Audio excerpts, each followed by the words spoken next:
প্রিয় ভিউয়ার্স, আজকে আমরা সঙ্গীত শিল্পী এমডি ফারুকের জীবনী সম্পর্কে জানতে চলেছি।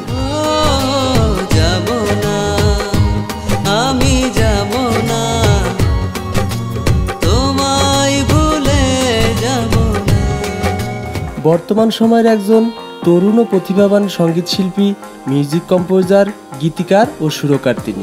তোমাকে ভালোবেসে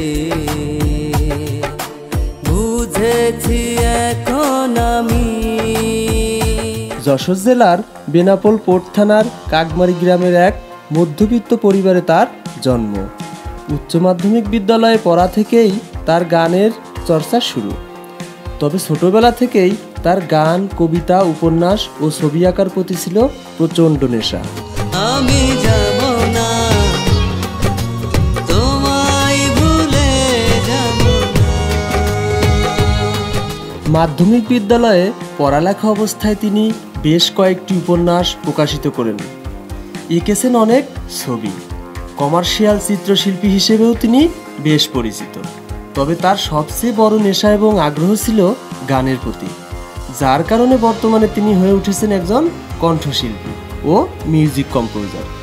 তার লেখা ও গাওয়া এ পর্যন্ত প্রায় 100-র মতো গান প্রকাশিত হয়েছে।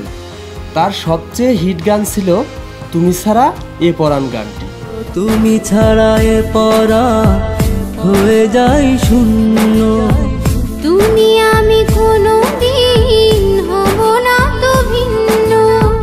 2015-তে এই গানটি ইউটিউবে বেশ জনপ্রিয়তা পায়। তোমার মনের ঘরে যতন করে জড়িয়ে রেখো,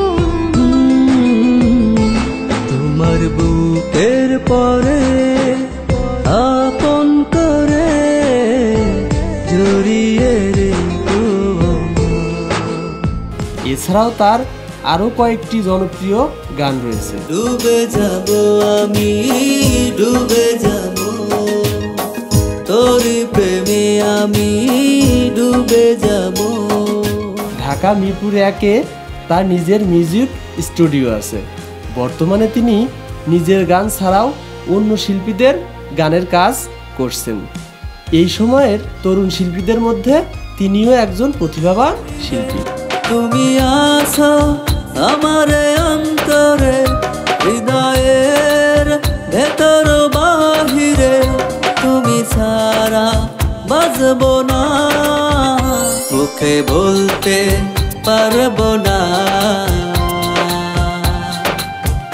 কত ভালোবাসি ও